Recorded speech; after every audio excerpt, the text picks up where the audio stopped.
Chapter number 4 में हमारे पास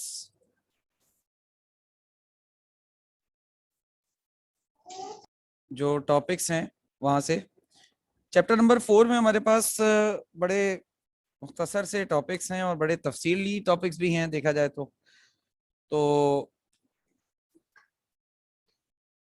dipole movement 4.5, bond energy 4.7, 4.8 sigma pi bond, hybridization, shapes of molecule and hydrogen bond. अब book पर आते हैं। सबसे पहले तो हम ये देख लेते हैं what is dipole movement. Dipole movement basically एक मैग्नेटिक फोर्स है और इसको अगर हम वैसे डिफाइन करना चाहें तो इसकी बड़ी जबरदस्त सी हमें डेफिनेशंस वगैरह मिल जाती हैं। मैं बच्चों को बोलता हूँ लेट्स इसको जरा सा ना सिंपल रखो। अब अगर डेफिनेशन की तरफ जाते हैं, नोट्स भी मैं सामने ले आता हूँ ताकि चीजों को डायरेक्टली नोट से देखते हुए चलेंगे।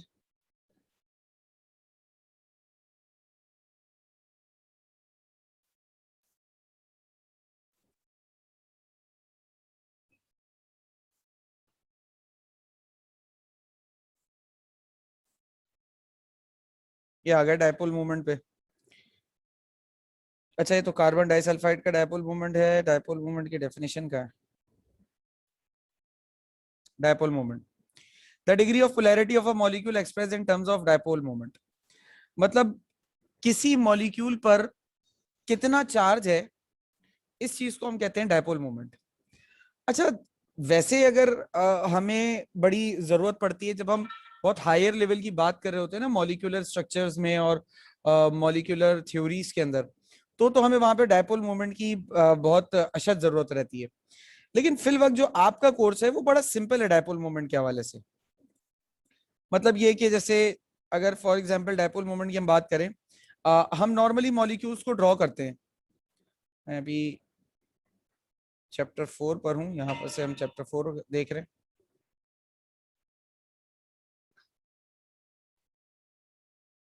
हम डायपोल मूवमेंट की बात करते हैं, जैसे कार्बन डाइऑक्साइड है,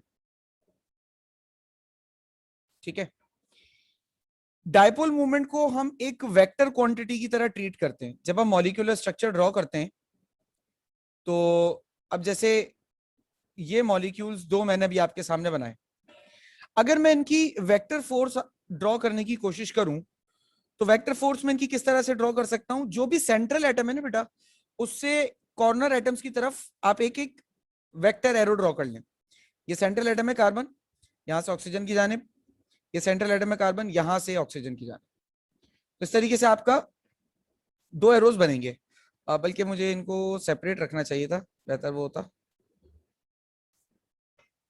जैसे एक एरो ये हो गया और एक एरो आपके पास ये हो गया। अब मेरे एक सवाल का जवाब दें। अगर दो वेक्टर्स सेम मैग्नीट्यूड के ऑपोजिट डायरेक्शन में होते हैं तो उन वेक्टर्स को हम क्या करते हैं? सर कैंसिल कर देते हैं। कैंसिल कर देंगे। कैंसिल कर देंगे। तो this molecule has no dipole movement, ठीक है। इस मॉलिक्यूल के ऊपर कोई डायपोल मूवमेंट नहीं है। अच्छा, नो डायपोल मूवमेंट का मतलब क्या है? इस मॉलिक्यूल के ऊपर कोई पोलैरिटी नहीं है, नो पोलैरिटी, कोई चार्ज नहीं है इसके ऊपर, ठीक है।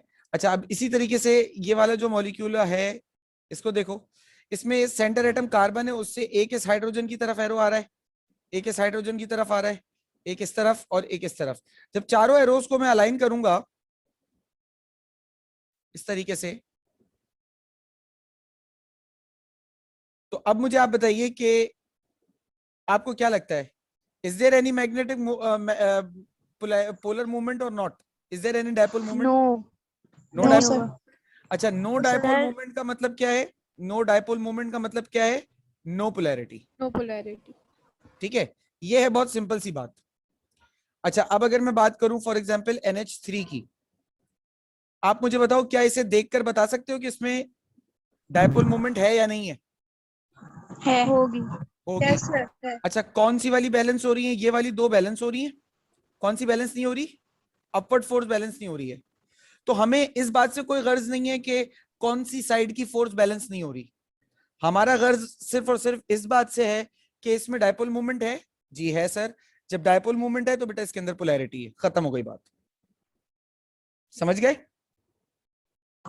Yes sir. अच्छा, एक रीजन आता है और वो रीजन ये होता है कि इससे रिलेटेड होता है वो कि कार्बन डाइऑक्साइड जो है और सल्फर डाइऑक्साइड देखने में एक जैसे लगते हैं, इसकी ये नॉन पोलर होता है, या ये कह लो कि इसकी इसकी डायपोल मूवमेंट नहीं होती, और ये जो है वो पोलर होता है, यानी कि आप कह लें तो इसका मतलब इसमें डायपोल मूवमेंट है। अब पूछते हैं कि वजह क्या है इसकी। इसकी वजह बड़ी सिंपल सी है। कार्बन डाइऑक्साइड का स्ट्रक्चर जो है वो लीनियर होता है, तो there is no dipole movement. जबकि सल्फर डाइऑक्साइड का जो स्ट्रक्चर होता है वो एंगुलर या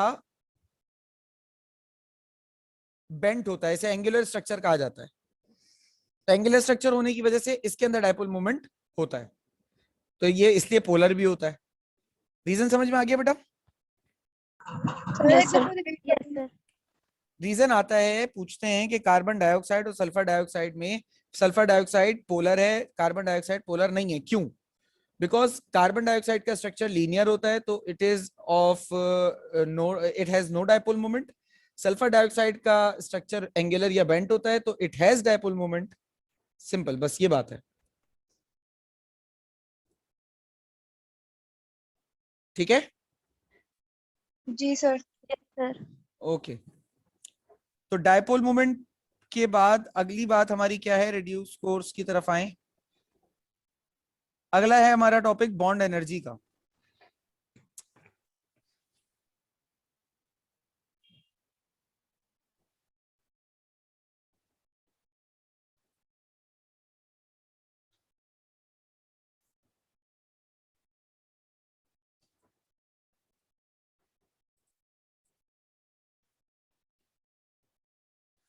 अच्छा जी, बॉन्ड एनर्जी पर आ जाएं। बॉन्ड एनर्जी, डायपोल मोमेंट के बाद ये रहा bond energy. Energy require to make a bond, energy release when a bond is form, ठीक है, और energy absorb when a bond is when bond is broken down, is called bond energy. Bond बनते वक्त जो energy release होती है, या वही बॉन्ड टूटते वक्त जो एनर्जी एब्जॉर्ब होती है, उसे बॉन्ड एनर्जी कहते हैं। ठीक है, बहुत सिंपल सी बात है। ठीक है जी। अच्छा, अब हमारे पास कोवेलेंट बॉन्ड के लिहाज से देखा जाए तो तीन बॉन्ड्स होते हैं, सिंगल, डबल एंड ट्रिपल। याद रखिएगा बेटा, सिंगल बॉन्ड की बॉन्ड एनर्जी सबसे कम होती है, डबल बॉन्ड की बॉन्ड एनर्जी उससे ज्यादा होती है, और ट्रिपल बॉन्ड की बॉन्ड एनर्जी सबसे ज्यादा होती है। ठीक है, बॉन्ड एनर्जी के कॉन्सेप्ट के हिसाब से ये बात याद रखिएगा, सिंगल की सबसे कम, डबल की उससे ज्यादा, ट्रिपल की सबसे ज्यादा बॉन्ड एनर्जी होती है। तो मेरे ख्याल से बॉन्ड एनर्जी को इतना मुश्किल टॉपिक नहीं है कि इसके ऊपर हम मजीद बात करें। आगे चल सकते हैं। जी sir. Ji sir.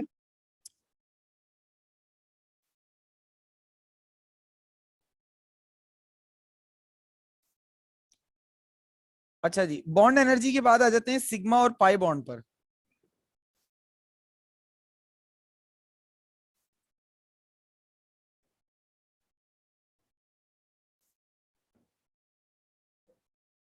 Sigma and pi bonds. अच्छा, सिग्मा बॉन्ड और पाई बॉन्ड ये होते क्या है? सिग्मा बॉन्ड बेटा वो बॉन्ड होता है जो हेड टू हेड ओवरलैपिंग से फॉर्म होता है। पाई बॉन्ड वो बॉन्ड होता है बेटा जो above and below the plane bonding से फॉर्म होता है। ठीक है, सिग्मा एंड पाई बॉन्ड ये कैसे फॉर्म होता है? इसमें हेड टू हेड ओवरलैपिंग होती है, यानी कि ऑर्बिटल्स हेड टू हेड मिलते हैं एक दूसरे से, यानी कि अगर इस तरह के दो ऑर्बिटल्स हैं तो वो डायरेक्टली हेड टू हेड मिलते हैं। अबव नहीं, इसको हम above and below the nuclear axis पे कहते हैं, इसको हम कह सकते हैं side by side overlapping, above and below the overlap plane overlapping and head to head overlapping and side by side overlapping। अच्छा, सिग्मा बॉन्ड हमेशा याद रखना न्यूक्लियर एक्सिस पे बनता है, ऑन न्यूक्लियर एक्सिस, और पाई बॉन्ड जो है वो above and below nuclear axis बनता है। ठीक है। अच्छा, सिग्मा बॉन्ड स्ट्रॉन्गर होता है देन पाई,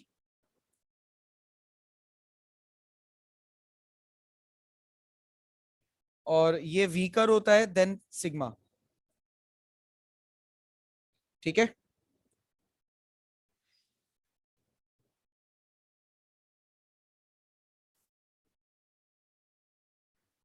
सिग्मा बॉन्ड हमेशा पहले बनता है पाई बॉन्ड से, फॉर्म बिफोर पाई, और पाई हमेशा सिग्मा बन जाने के बाद बनता है। यानी जहां पहले से सिग्मा बॉन्ड बना हुआ होगा, पाई हमेशा वहां बनेगा। ठीक है, फॉर्म आफ्टर सिग्मा। तो ये हो गई सारी समराइज बात सिग्मा और पाई बॉन्ड के हवाले से। जैसे हम लिखते हैं ना, नाइट्रोजन में ट्रिपल बॉन्ड लिखते हैं।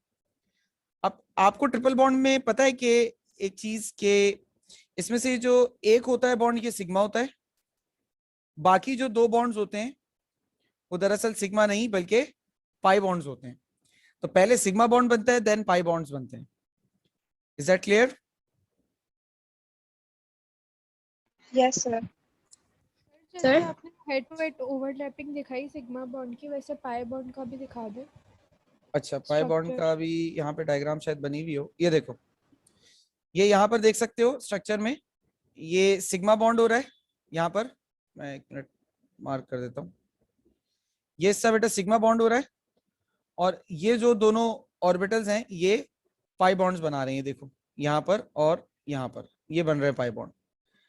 अच्छा, इसमें क्या होता है कि अगर जैसे सिग्मा बॉन्ड बने हुए हैं, मान लेते हैं ये सिग्मा बॉन्ड बने हुए हैं, ठीक है। इसको मैं थोड़ा सा लाइट कर लूं। अब ये आ गया आपके पास पाई बॉन्ड ना। तो होता क्या है कि एक वक्त में ये ऑर्बिटल अगर ऊपर की तरफ झुककर एक दूसरे से जुड़े हैं तो नीचे की तरफ से अलग होंगे, और जब ये नीचे की तरफ झुककर एक दूसरे से मिलते हैं, यानी कि इस तरफ, ठीक है, नीचे वाला लूप मिलता है, तो ऊपर की तरफ से ये दोनों एक दूसरे से अलग हो जाते हैं। समझ गए? यानी कि जी सर। कभी ऊपर मिलेंगे तो कभी नीचे मिलेंगे, ये इस तरीके से है कुछ। क्लियर? सर जी बेटा। सर मैं कह रही थी कि मतलब डिफरेंट कंपाउंड्स का पूछा जा रहा होता है कि इसमें कितने पाए होंगे और इसमें कितने सिग्मा बॉन्ड होंगे, तो वो हमें कैसे पता चलेगा? बेटा इसमें थोड़ा सा ना, मैं एक बात समझता हूँ कि आपको उस कंपाउंड की का स्ट्रक्चर पता होना चाहिए। जैसे आपके कोर्स में जो चीजें पूछी जा सकती हैं उनमें बता देता हूँ। ईथेन के बारे में पूछ सकते हैं, ईथीन पूछ सकते हैं, और इथाइन पूछ सकते हैं, मीथेन पूछ सकते हैं, और CS2 पूछ सकते हैं। ये चार पांच हैं। अब इनका स्ट्रक्चर अगर देखो, मीथेन का स्ट्रक्चर ऐसा होता है,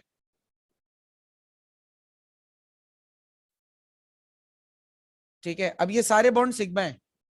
जो अकेला बॉन्ड होता है वो हमेशा सिग्मा होता है, जब डबल या ट्रिपल होता है तब पाई होता है। बस इतना तो याद रख ही सकते हो। ये मीथेन हो गया। इथेन की बात करें तो ये इथेन का स्ट्रक्चर है। अब आप इसमें बॉन्ड की डंडियां गिन लो, जितनी बॉन्ड की डंडियां हैं वो उतने सिग्मा बॉन्ड है। इथीन की बात करूं तो इथीन का स्ट्रक्चर ऐसा होता है बेटा, ठीक है। अब इसमें एक डबल बॉन्ड नजर आ रहा है तो इसका मतलब पाई बॉन्ड एक है, बाकी सिग्मा है। एक दो तीन चार, और यहां पर एक, पांच सिग्मा है और एक पाई है। इथाइन में दो कार्बन के बीच में ट्रिपल बॉन्ड होता है और दो तरफ हाइड्रोजन होते हैं, तो दो इसमें पाई बॉन्ड होते हैं और इसमें तीन सिग्मा बॉन्ड होते हैं। कार्बन डाइसल्फाइड में इस तरीके का स्ट्रक्चर होता है, तो इसमें दो सिग्मा हैं और दो पाई हैं। क्लियर हुआ? यस जी सर। आप ये बता दें अब कौन कौन से मतलब कौन से स्ट्रक्चर बनाए, इधर वाले बताइएगा पहले। एक मिनट रुकना बेटा, मैं जरा लैपटॉप को चार्ज पे लगाना भूल गया।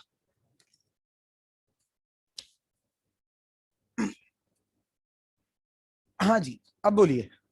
हाँ, इधर वाले, और क्या कह रही हो उधर वाले? सर ये बता दें कि कौन कौन से वो हैं, मतलब कौन कौन से बनाए, मीथेन क्या इथेन? ये बेटा जो, एक मिनट, स्पॉट राइट, ये वाला जो है ना, ये मीथेन है, ठीक है, ये वाला इथेन है, ये इथीन है, ये इथाइन है। और इनके तो वैसे भी जो हाइब्रिडाइजेशन जहां पर एक्सप्लेन हुई होगी, sp1 sp2 sp3 हाइब्रिडाइजेशन जहां आपने एक्सप्लेन की होगी, वहां पर इन्हीं तीन की एग्जांपल भी दी होगी बेटा। ओके सर, सही है। ठीक है, और कोई सवाल? No sir. सर आपने जो अभी डिफरेंस लिखे थे उसका मुझे एसेंस लेना है, आप दिखाइएगा जरा वो। एक मिनट बेटा,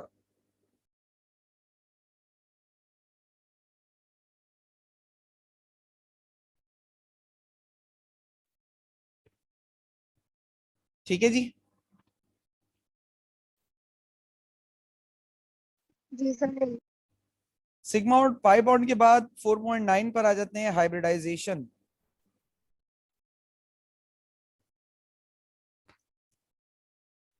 हाइब्रिडाइजेशन का कॉन्सेप्ट क्या है? Mixing of atomic orbitals and formation of new hybrid orbitals having same shape and energies are called as is called as hybridization. Hybridization हमारे पास बेटा, इसको भी समराइज वे में आपके सामने रखूंगा मैं। तो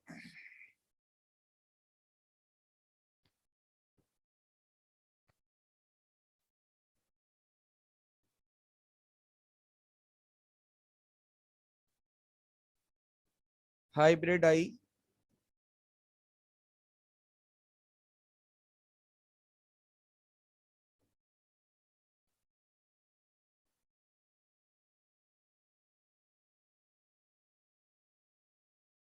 mixing of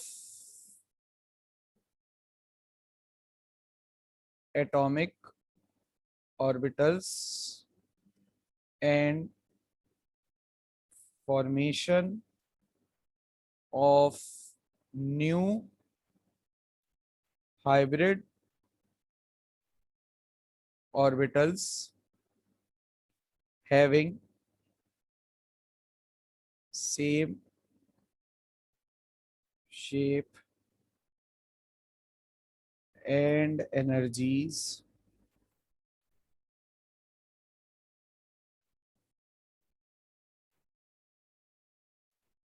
is called as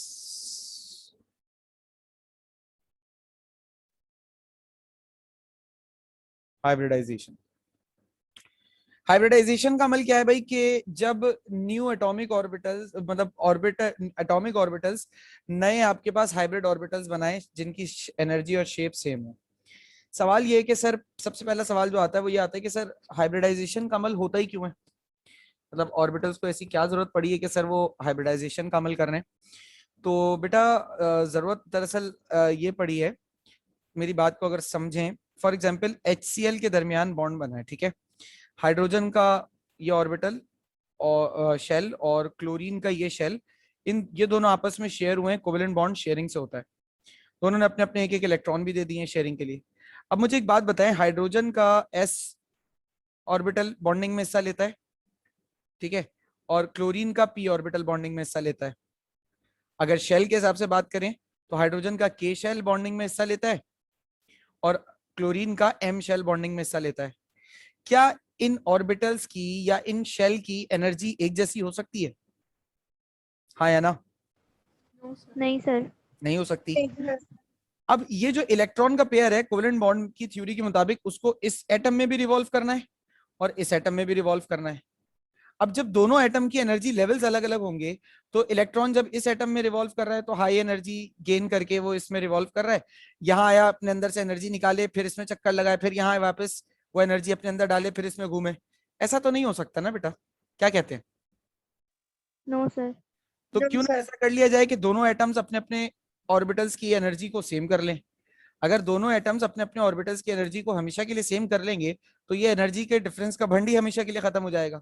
अब ये इलेक्ट्रॉन का पेयर दोनों एटम्स में बराबरी से रिवॉल्व करता रहेगा। कुछ बात समझ में आ गई? Yes sir. तो ये चीज है हाइब्रिडाइजेशन। अब हाइब्रिडाइजेशन आपके पास 3 तरह की होती है जो आपके कोर्स में जिसका तस्करा किया गया है। sp3 hybridisation. अच्छा, हाइब्रिडाइजेशन हमेशा सेंटर एटम के लिहाज से देखी जाती है। किसी भी फॉर्मूला में जो सेंटर एटम होता है, sp3, sp2 और sp हाइब्रिडाइजेशन। अब इनमें क्या डिफरेंसेस हैं? sp3 में 1s एंड 3p ऑर्बिटल्स होते हैं, मतलब जो हिस्सा लेते हैं। sp2 में 1s and 2p orbitals, sp में 1s and 1p orbital hybridise होते हैं। हाइब्रिडाइज ये होते हैं, बाकी ऑर्बिटल्स हाइब्रिडाइज नहीं होते। अच्छा, एक और शायद मैं पॉइंट ऊपर बताना आपको भूल गया। हाँ बिल्कुल भूला हूं, यहाँ पे हम अब ऐड कर देते हैं इसको।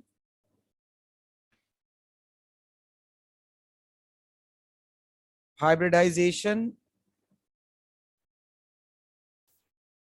रिक्वायर्ड, सिग्मा बॉन्ड जब भी बनता है तो हाइब्रिडाइजेशन के बाद बनता है, और पाई बॉन्ड बनने के लिए हाइब्रिडाइजेशन की जरूरत नहीं होती। Hybridization is not required. ठीक है, हाइब्रिडाइजेशन इसमें नहीं होती, इसमें होती है। तो 1s 3p orbitals, 1s 2p orbital and 1s 1p orbital. अच्छा, sp3 हाइब्रिडाइजेशन जब भी होती है तो आपके पास बॉन्ड एंगल 3 तरह के हो सकते हैं। 109.5 हो सकता है, 107 हो सकता है, 105 हो सकता है। ठीक है, sp2 हाइब्रिडाइजेशन जब भी होगी बॉन्ड एंगल हमेशा 120 होगा, और जो शेप बनेगा वो ट्राइगोनल ही होगा, कुछ और नहीं हो सकता। sp हाइब्रिडाइजेशन जब भी होगी तो शेप एंगल 180 होगा और शेप हमेशा लीनियर होगा। कार्बन डाइऑक्साइड sp हाइब्रिडाइजेशन पर होता है। अच्छा, 109 पर शेप कौन सा होता है? शेप का नाम टेट्राहेड्रल। 107 पर पायरामिडल, शेप का नाम। 105 पर एंगुलर या बेंट। जो SO2 का स्ट्रक्चर अभी ऊपर बताया था वो यही होता है 105 का। ठीक है। अच्छा सर, ये तीनों में फर्क कैसे आता है? सवाल ये है सर, ये तीनों में जो sp3 हाइब्रिडाइजेशन हो रही है ये सर फर्क कैसे आ रहा है? देखो, इसमें sp3 में एक तो हमारे पास होते हैं, इसको हम कैसे एक्सप्लेन करें? हाँ, इसको हम ऐसे एक्सप्लेन कर लेते हैं। अगर हमारे पास 4 हाइब्रिडाइजेशंस हैं,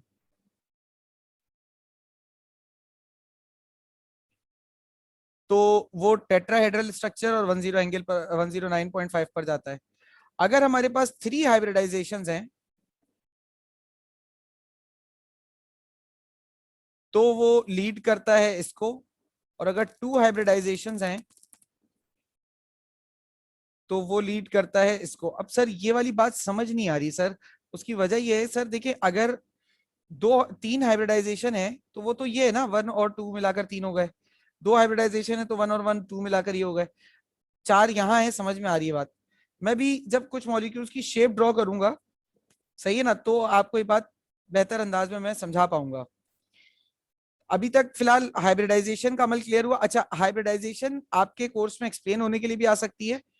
तो sp3 हाइब्रिडाइजेशन के लिए आपको एक्सप्लेन करना पड़ेगा CH4 या फिर C2H6 को। इसका नाम है मीथेन, इसका नाम है इथेन। sp2 हाइब्रिडाइजेशन अगर आपको एक्सप्लेन करने के लिए कहेंगे तो आपको एक्सप्लेन करना होगा C2H4 को, और इसका नाम होता है इथीन। अगर आपको C2H2 एक्सप्लेन, इथाइन एक्सप्लेन करने के लिए कहा जाएगा तो इसे इथाइन कहते हैं, sp में ये होगा। अब मैं कुछ मॉलिक्यूल्स की शेप बनाऊंगा आपके सामने, उससे आपको ये शेप बनाना सीख जाओगे आप लोग कि किस तरीके से करते हैं। फिर लास्ट में हाइड्रोजन बॉन्ड पढ़कर हम अपने चैप्टर को एंड करेंगे। अच्छा देखिए, सबसे पहले मैं शेप बनाने जा रहा हूं CH4। अब हाइब्रिडाइजेशन का जब भी हम शेप बनाते हैं तो हमेशा सेंट्रल एटम के हिसाब से बनाया जाता है शेप। अच्छा, सेंट्रल एटम कौन है सर? बेटा सेंट्रल एटम वो एटम होता है जो अकेला हो। फॉर्मूला में जो आपको अकेला नजर आ रहा है वो सेंट्रल एटम होता है, ठीक है? उसी के हिसाब से हाइब्रिडाइजेशन का फैसला होता है। अच्छा सर जी बेटा।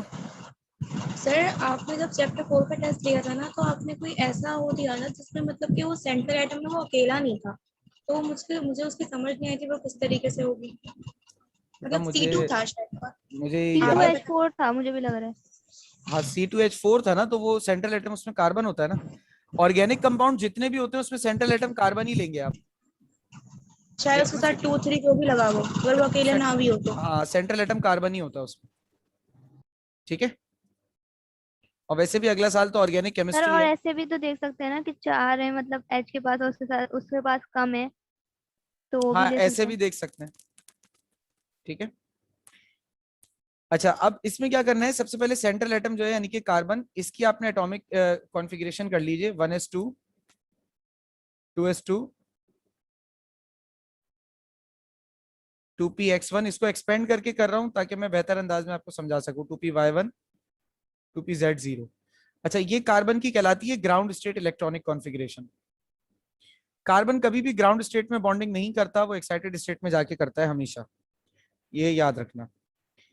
तो कार्बन को एक्साइटेड स्टेट में मूव करते हैं।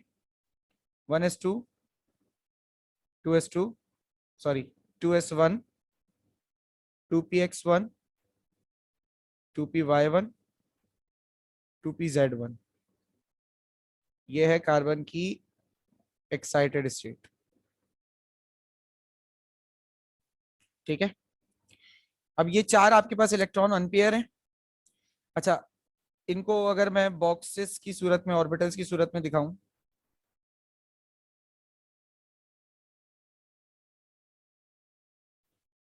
ये एक अनपेयर इलेक्ट्रॉन, ये एक अनपेयर, ये एक अनपेयर, ये एक अनपेयर, ठीक है? चार इलेक्ट्रॉन आपके पास अनपेयर्ड है। अच्छा, ये एस है, ये पी एक्स है, ये पी वाई है, और ये पी जेड है। अच्छा, अब एक एक हाइड्रोजन इन सबके साथ शेयर हो जाएगा। जब एक एक हाइड्रोजन सबके साथ शेयर होगा तो हाइब्रिडाइज भी सभी होंगे। जब सब हाइब्रिडाइज होंगे तो अगर एक एस और तीन पी हाइब्रिडाइजेशन में हिस्सा ले रहे हैं तो कौन सी हाइब्रिडाइजेशन हो रही है? sp3। अगर मैं इसको ड्रॉ करूं तो कुछ इस तरीके से इसको ड्रॉ कर सकते हैं।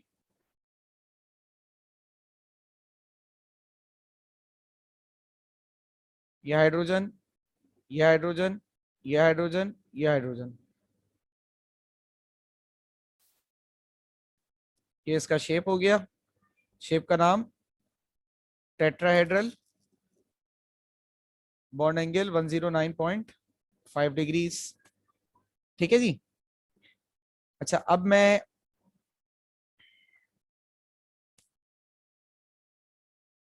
C2H4 करता हूं। अच्छा, C2H4 में भी कार्बन 6 ही है। 1s2, 2s2, 2px1, 2py1, 2pz1, z0। Sir ये तो ग्राउंड स्टेट है और कार्बन एक्साइटेड में मूव करता है। बिल्कुल बेटा करेगा। 2s1, 2px1, 2py1 और 2pz1। अब यहां पर अगर आप गौर करो तो C2H4 है। अब C2H4 का स्ट्रक्चर कैसे हो सकता है कि दो कार्बन आपस में जुड़े हुए हों और एक कार्बन दो तरफ हाइड्रोजन से जुड़ा हो? अच्छा, कार्बन को बनाने होते हैं चार बॉन्ड। यहाँ पे हमें नजर भी आ रहा है 4 अनपेयर है ना, तो 4 बॉन्ड बनाने हैं इसको। लेकिन यहाँ पे सिंगल बॉन्ड मुझे कितने नजर आ रहे हैं एक कार्बन के? जल्दी बताओ। तो 3 है। 1 2 3, 3 सिग्मा बॉन्ड है इस कार्बन के। इस कार्बन के भी अगर मैं ड्रॉ करूंगा तो 3 ही सिग्मा बॉन्ड बनेंगे। तो इसका ये मतलब हो रहा है कि इस कार्बन के 3 ऑर्बिटल्स हाइब्रिडाइजेशन में हिस्सा ले रहे हैं, एक ऑर्बिटल हिस्सा नहीं ले रहा। तो कौन सी हाइब्रिडाइजेशन हो गई? sp2 hybridisation. अब जो ऑर्बिटल हिस्सा नहीं ले रहा होगा वो क्या बना रहे होंगे, डबल बॉन्ड। sp2 हाइब्रिडाइजेशन का बॉन्ड एंगल 120 डिग्रीज होता है और शेप जो है वो ट्राइगोनल होता है। शेप आप लोग नोट्स वगैरह में देखकर ड्रॉ कर लीजिएगा। कुछ बात समझ में आई? अच्छा सर इसका शेप भी दिखा दें। एक मिनट बेटा दिखा देते हैं, अभी नोट्स में होगा वैसे ही।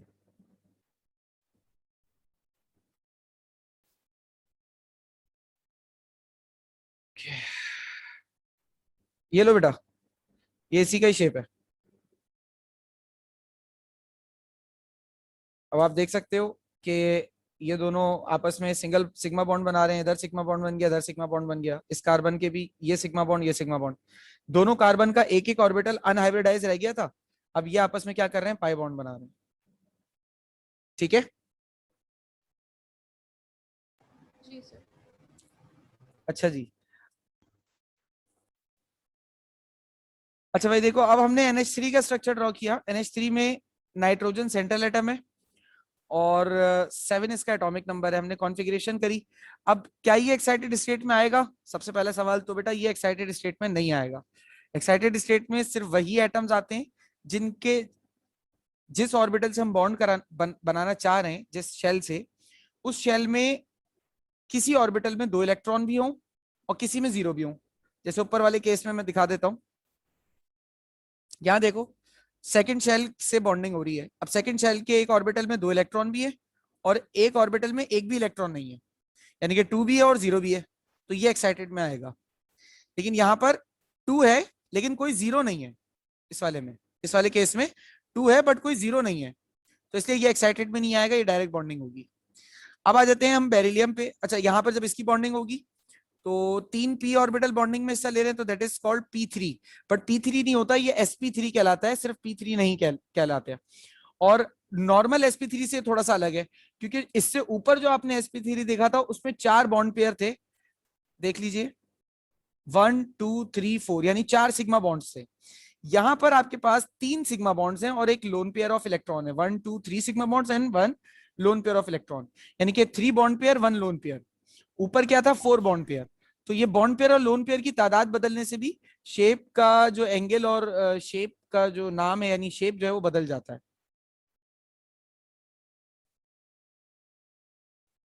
अच्छा, अब बेरिलियम पर आ जाए। बेरिलियम क्लोराइड, तो इसमें बेरिलियम का एटॉमिक नंबर 4 होता है, 1s2 2s2 एंड 2p0। तो एक, अब यहां पर देखो, दूसरे शेल से आप बॉन्डिंग कर रहे हो तो एक ऑर्बिटल पर 2 इलेक्ट्रॉन भी हैं, मतलब उस शेल के एक ऑर्बिटल में 2 इलेक्ट्रॉन भी है और एक में एक भी इलेक्ट्रॉन नहीं है। तो यहां पर इलेक्ट्रॉन ट्रांजिशन होगा, यानी ग्राउंड स्टेट से एक्साइटेड स्टेट की तरफ मूव करेगा। तो एक इलेक्ट्रॉन जंप हुआ, 2ps1 और 2px1 हो गया। अब जब ये यहां पर बॉन्डिंग करेंगे तो कैसा होगा,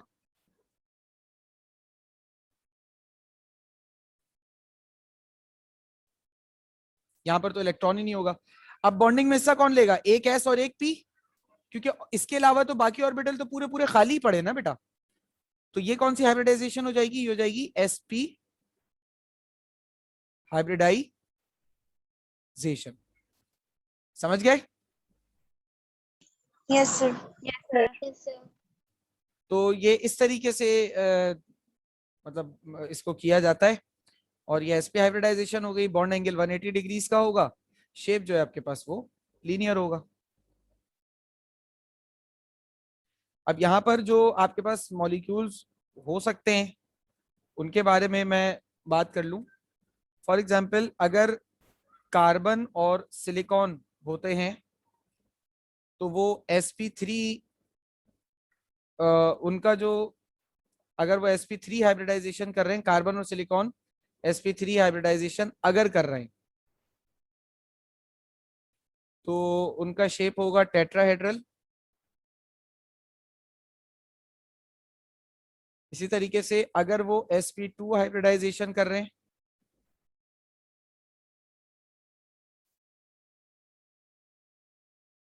तो उनका शेप होगा पायरामिडल।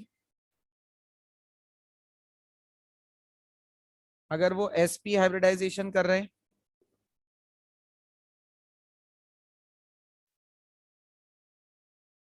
तो उनका शेप होगा एंगुलर या बेंट। इसके अलावा अगर बेरिलियम या मैग्नीशियम में से कोई है तो वो हमेशा बेटा sp हाइब्रिडाइजेशन करेगा, ठीक है, और उसका शेप हमेशा लीनियर होगा।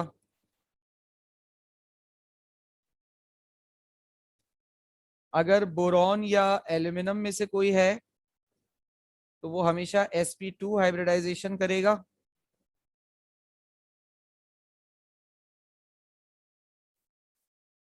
और उसका शेप ट्राइगोनल होगा। ये दो एटम्स ऐसे हैं जो तीनों हाइब्रिडाइजेशन करने की सलाहियत रखते हैं। ये दो सिर्फ यही वाली करेंगे, ये दो सिर्फ यही वाली करेंगे, ठीक है। इनके अलावा आपके पास पूरे 20-25 साल के पास पेपर्स में कोई और मॉलिक्यूल आया ही नहीं है, इसलिए मैं कोई और बात। हाँ, नाइट्रोजन रह गया। अच्छा, नाइट्रोजन यहाँ आ जाता है। नाइट्रोजन जो है वो sp3 हाइब्रिडाइजेशन में आ जाता है with 1 bond pair and 1 lone pair. Nitrogen और फॉस्फोरस, सॉरी इसको मैं भूल गया था। और ऑक्सीजन और सल्फर आ जाता है। ऑक्सीजन और सल्फर, और यानी कि ये तीनों sp3 हाइब्रिडाइजेशन करते हैं। और कार्बन सिलिकॉन जो है वो sp3 भी करता है, sp2 भी करता है और sp भी करता है। कार्बन सिलिकॉन के हवाले से मैं यहाँ पे बना देता हूँ चार्ट। कार्बन सिलिकॉन जो है वो ये भी करते हैं और ये भी करते हैं और ये भी करते हैं। बल्कि but nitrogen phosphorus, oxygen sulphur और कार्बन सिलिकॉन, ये तीनों sp3 करते हैं। नाइट्रोजन फॉस्फोरस में फर्क क्या होता है, वो पायरामिडल शेप बना लेते हैं। यार मैंने इसको लिखा सही नहीं है, कंफ्यूज कर दिया मैंने बहुत ज्यादा इसको। 1 मिनट रुको बेटा।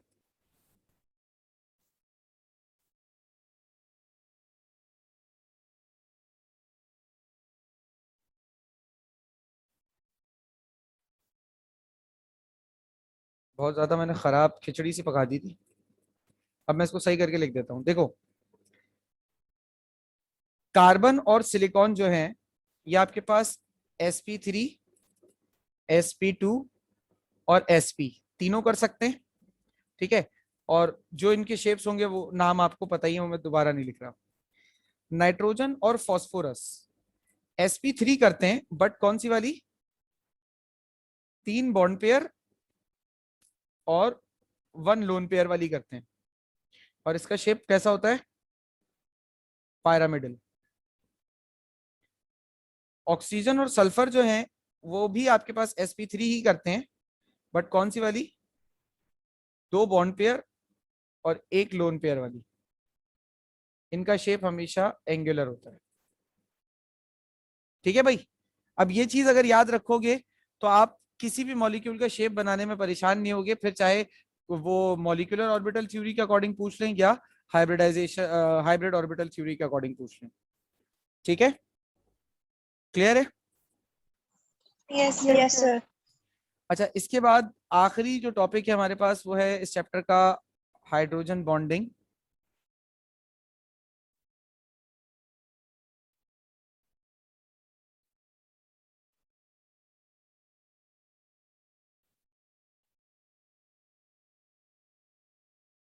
हाइड्रोजन बॉन्डिंग ये एक स्पेशल टाइप की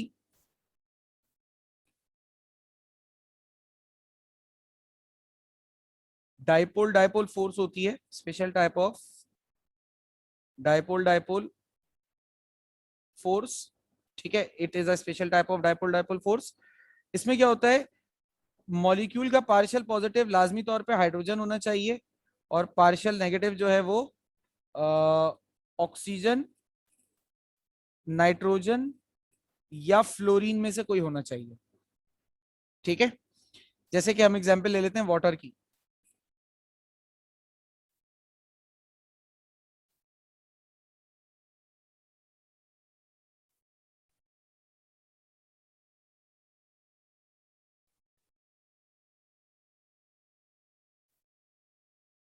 अच्छा, वाटर में हाइड्रोजन पार्शियल पॉजिटिव्स होते हैं,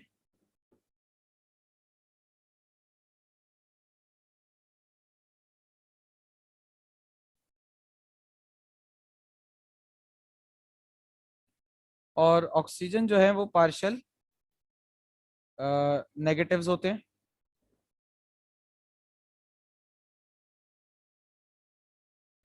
अब होता क्या है,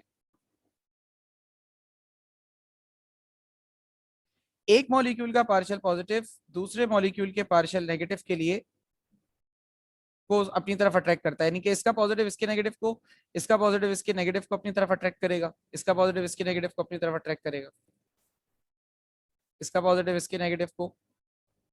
इस तरीके से ये अट्रैक्शन चलती रहेगी।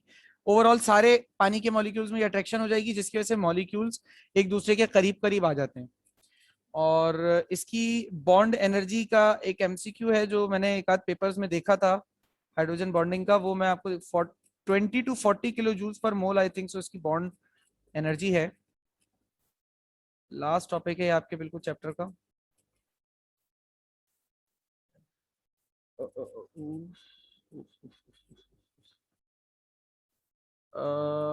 सर मैंने कहीं देखी थी वहां पे 20 to 50 भी दी हुई थी।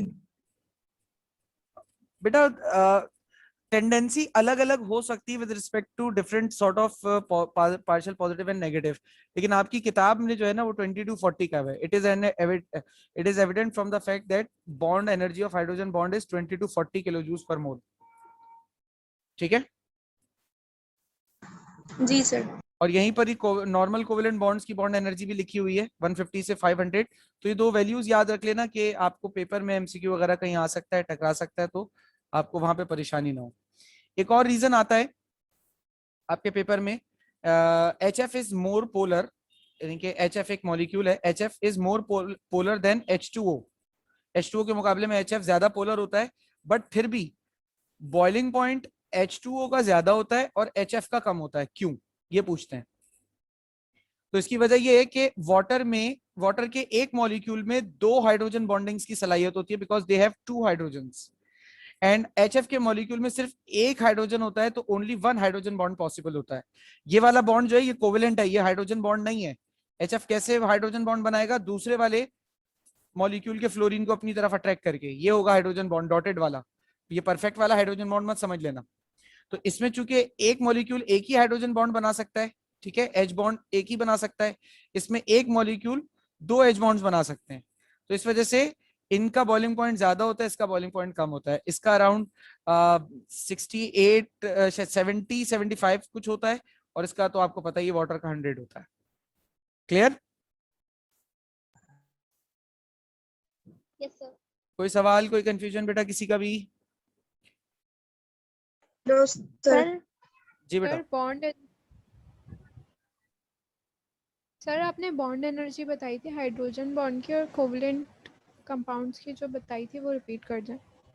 बेटा वो बुक में पेज नंबर बता देता हूँ मैं आपको, बुक में भी आप देख लेना, कोई इशू नहीं है। ये पेज नंबर 151 है बेटा। और हाइड्रोजन बॉन्ड की बॉन्ड एनर्जी जो एवरेज बताई गई है वो 20 से 40 किलो जूल्स पर मोल बताई गई है, और कोवेलेंट बॉन्ड की जो एवरेज बताई गई है, यानी नॉर्मल जो बताई गई है, वो 150 से लेकर 500 किलो जूल्स पर मोल तक बताई गई है, लेकिन कोवेलेंट बॉन्ड की इससे ज्यादा और कम भी हो सकती है। Okay sir. ठीक है, और कोई सर सवाल बेटा? इसमें सर इस चैप्टर में जो है इलेक्ट्रॉन रिपल्जन मॉडल और मॉलिक्यूलर ऑर्बिटल थ्योरी वगैरह ये ऐड है ना? जी ऐड है, बिल्कुल ऐड है। Okay sir. और कोई सवाल बेटा किसी का? No sir. No sir. Okay, तो बस फिर इसके एमसीक्यूज हैं, कितने हैं किट में? हमारे पास तकरीबन 50 एमसीक्यूज हैं, शॉर्ट क्वेश्चन आंसर्स हैं। 50 इनको देखिए, कोई सवाल हो तो फिर पूछ लीजिएगा, फिर उसको डिस्कस कर लेंगे। और